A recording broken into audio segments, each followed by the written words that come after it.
Okay, so I said at the end of the previous review that I'd like to see them tackle the idea that Marco showed up in Muni without letting anybody know ahead of time, because I thought it could be funny, and that's what they did, and it was pretty funny for a couple of minutes, and then it got real. Marco shows up, and he thinks that he actually is a knight, that River could actually make him a knight just that easily, only to learn that River knighted him thinking that they'd never see him again. So he is in fact not actually a knight, and if he wants to become one, he has to become someone's squire. He kind of seems like he expects Star to just give him whatever job he wants. But Star is not taking Marco crashing into her life very well. She's certainly not taking it as well as Marco did when she likewise crashed into his life, in large part just to get him out of her hair. She sets him up to squire with the Knight of the Wash, thinking it'd be a cushy, easy job for him to do, one that keeps him far away from her most of the time, only to have a genuinely very funny and charming conversation with Eclipsa, where she learns that if she'd just talked to someone before sending Marco down to the washroom, she would have learned that squiring for the Knight of the Wash is the most dangerous job in the castle. She shows up in time to save him. They have a really cool scene where they just fall back into the groove of fighting a monster together, and we get to see that even after so long apart, they still work flawlessly as a team. They fall into that rhythm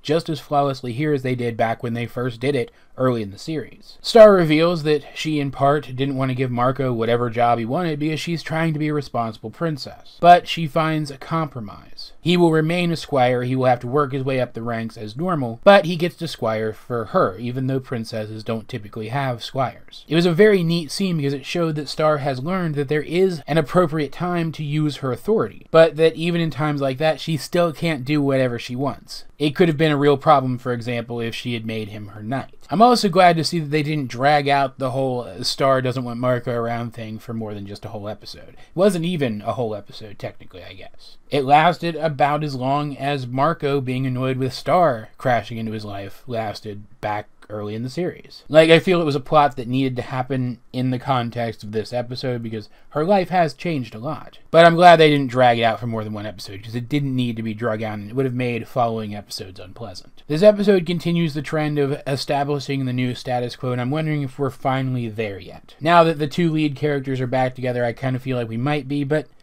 this show does consistently surprise me, so we'll see. Again, though, the pacing and everything of these episodes has been great, and this episode was great. It was a good episode. This season has been consistently very good, and this episode was no exception. I do kind of feel bad for the Knight of the Wash guy now, though, because he has to go through all that dangerous stuff himself now, but better him than Marco, I guess. As per usual, though, guys, I'd like to know, what did you think of this episode if you have seen it? Let's get a discussion going in the comment section down below or over on my Discord. Link in the description. Either way, though, this has been AJ22, and I will talk to you guys later.